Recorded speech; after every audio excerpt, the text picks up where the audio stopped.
right, good evening, everybody. So this meeting is a slightly more unconventional. Unfortunately, we had one of our speakers drop out, which while that is unfortunate, it is very common in the industry. These people are very busy, so we do understand. But it's a good thing to think about going forward that like this is a room of future veterinarians and future veterinary professionals. It is our responsibility to like bring up next generations. I know we're young and we're not there yet, but like I would hope if you're ever speaking to a pre-vet club, please do them the kindness of letting them know a little sooner because our one, it was a family emergency. That's also true. Really keep it. Yeah. It's not so much. Is he? Never mind. We'll talk about it after. Sorry. If they're okay.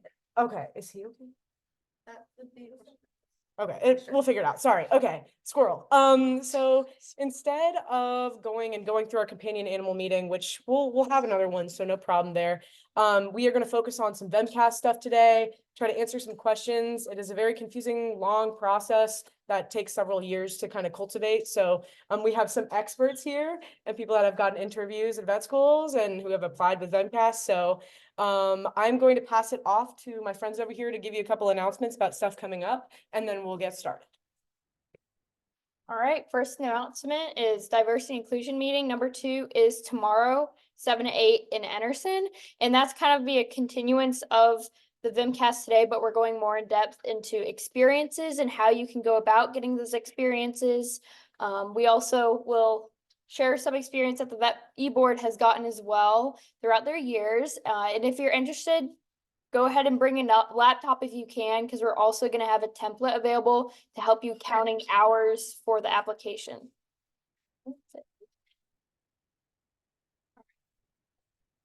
Next Monday, well, I guess this upcoming Monday, we're going back to the food bank. So I've been in contact with them since last semester. And what I've decided to do for the rest of this semester is that the first week of every month for the rest of the semester, we're going to go. So we're going to do Monday for February, Tuesday for March, Thursday for April. And that'll be the first week of every month. So just like keep an eye out. But we are going Monday, 5 to 8. I sent the sign-up sheet in the group meet. It's also in the email. So please, please, please sign up. We can get you guys rides. No big deal. And also we have been getting out of there kind of early too. So it's like 5 to 7:30-ish. So if you're a little bit worried about school, you will have a lot of time. But please, please, please sign up. Thank you. And it's really fun. It is We fun. had a great time. Yeah. Super. And we'll talk about that later, but yeah, please, please sign up. It's a great experience and really good to get hours that are not in veterans. Cool. Do you have an announcement? Okay. If you guys have seen me spamming the chat about this potential PVMA movie night, most people said that they didn't want to pay, which I totally get. So I think we're going to have it at a lecture hall here, and it's most likely going to be next Friday, the 9th, from 6 to 9 p.m. in Hitchcock. So just keep a lookout. I will send stuff in the chat. But thank you. Cool. Thank you, Nice. Alrighty, without further ado, I'm going to pass it off to Addie and we will go from there. Okay, you guys are gonna have to bear with me because this is a Please, okay. Yeah. I'm not gonna step on the cords anymore. I'll stay clear over here. This is a last minute presentation, so you're gonna have to bear with me. And I know most of you guys haven't started your VMCAS application yet, so we're gonna keep it kind of short. But this is our club spotlight, where Marissa, do you want to tell them about this? From over there or up here? I'll just do it. So our club spotlight today is Kansas Girl Scouts. So this focuses especially kind of goes to VMCAS, looking for volunteer opportunities. Anyone and everyone's welcome. And that's primarily what they focus on, as well as networking with professionals that come to speak to them, community projects, and working with local Girl Scout groups. So their meetings are every other Thursday, 5 to 6, and they have a group email. Yes. All right. So this is VMCAS. Welcome. It just opened up like a couple days ago. So if you're applying this cycle, if you're planning on applying, this is probably good to like get you kind of started because it's definitely scary and it definitely takes a really long time. And I definitely did it super last minute. So don't be like me and wait until like a month before it closes to do yours. So this is what the welcome page looks like. It says welcome to VMCAS. You create like an account. you have different sections. So you have like your personal information, academic history, supporting information, and program materials is just kind of like the essays and questions you have to answer for specific schools. So that'll like pop up as you select which schools you're applying for. So they consider like your GPA, prerequisites. Obviously, a lot of schools have different prerequisites, so definitely look into that. Locations, specializations, learning opportunities, requirements, just consider that for all your schools. Personally, I only applied to Ohio State, so you'll probably see that within here, and I only had the prerequisites for that, so it's okay if you only apply to one school. It's whatever. So the experiences section, this looks crazy, and I'm so sorry. So they have different experience sections. You've got like animal experience with no veterinarian. So if you're like a kennel tech, if you worked at like the wildlife center and you weren't under a veterinarian, something like that, you can put that in there. I can pull up my application later on if you want to see stuff more in depth too. Veterinary experiences, that would be like under a veterinarian. So if you worked at a veterinarian, did anything like that. Employment that's not animal related, so like I was a lifeguard, I worked at a golf course, stuff like that you can put in there. They just want to see that you're a well-rounded person, that you've tried a bunch of different things, stuff like that. Extracurricular activities, so that would be clubs, anything, sports that's not like work or school. Research, if you're involved in research, even if you just have like a little random thing, like I did some little teeny tiny few hours of research projects, so I stuck that in there because why not? And then any experience matters, so anything you do is not too big or small. You just want to show them that you've tried a bunch of different things and you know what you want to do. So any job, any volunteer work, random shadowing experiences, if you did something for like a couple of hours, just still include it. Leadership experience, so you know our elections are coming up. If you want to get some leadership experience, definitely a great experience. I mean, look at all of us. Yeah. So I can pull this stuff up bigger later if you want me to, because I also have everything pulled up here. So coursework, this is like the most daunting part of this because you can either pay like $30 or something to have it entering your transcripts for you, or you can do it yourself for free, which takes hours. So I guess it depends on how much you think your time is worth. I personally put my stuff in because I'm broke and you already have to pay like a couple $100s for the application fee, which is super fun. So just make sure you have all of your coursework from everything that you've ever done. So that includes like CCP classes. If you took classes through a community college in high school, you have to have the transcripts from that college. Any AP classes you can put in there, Loop Abroad, anything like that. So I already told you about that in the website. For AP classes, they have some weird thing. I didn't do the AP classes, but I've been told that you have to put in the letters CR, not your grade score. So also transcripts are required. That also kind of sucks because sometimes you have to use like third-party websites and things to have them send your transcripts in. So it's just a pain in the butt. But I believe this stuff is open right now, so definitely try to get this stuff worked on right now because you've got plenty more to do after that. So that's kind of what, and this isn't what the website looks like. This is my transcript or my application after I downloaded it. So I'll show you the website in a sec.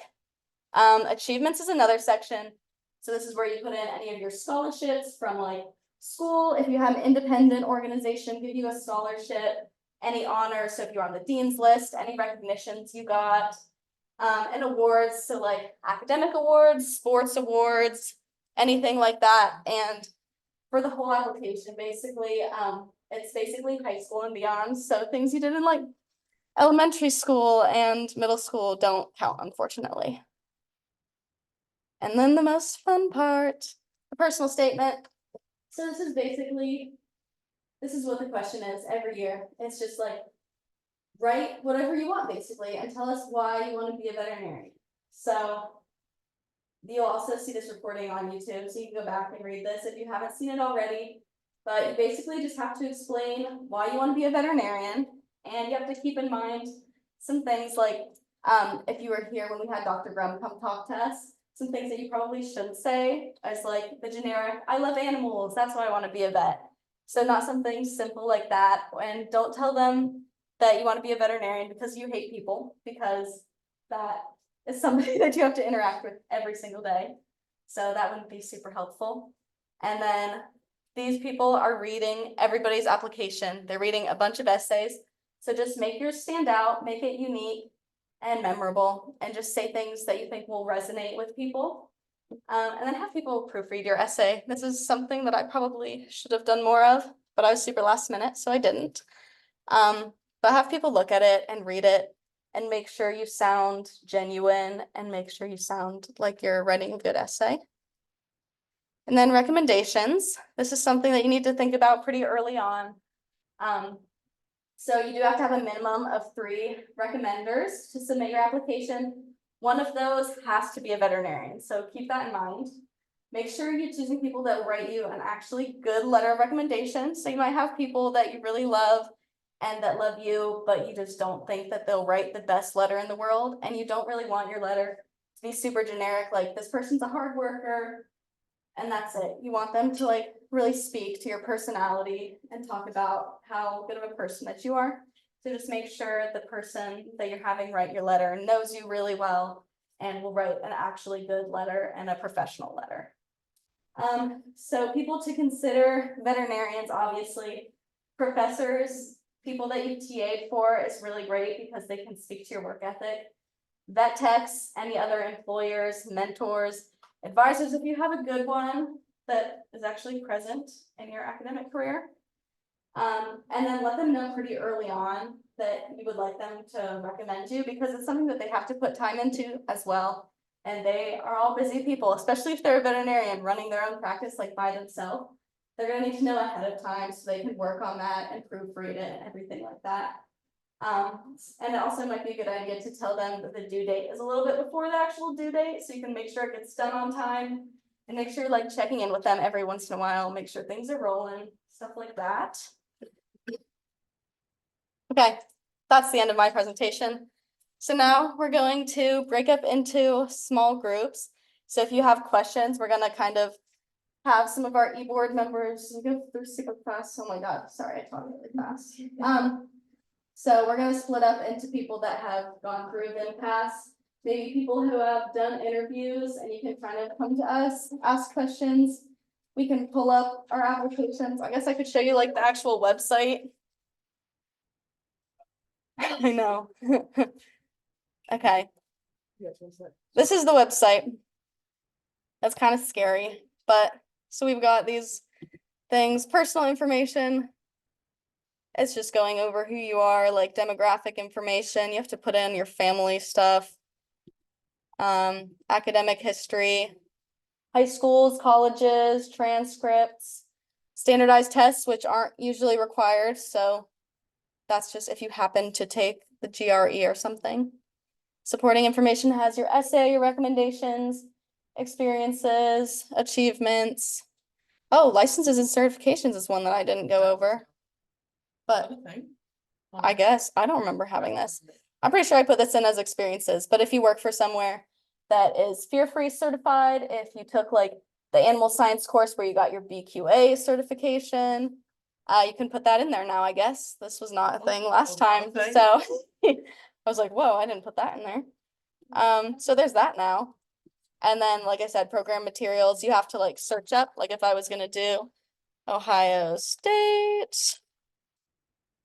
Never mind, they haven't opened that up yet, but you would search like Ohio State and you could like select which programs. That And then comes out in May. They'll send an email, Yeah. once you create your account, they'll send an email when the programs are open and you can add them to your application. So you can tell that I did mine last minute because Yeah. I didn't know when it opened. So yeah, you'll be able to select. Some of them have like additional essays that you have to write. Some of them, like Ohio State, just had a couple questions like, have you applied to Ohio State before? Stuff like that. Oh, I don't know what that is. Okay, so that's basically it.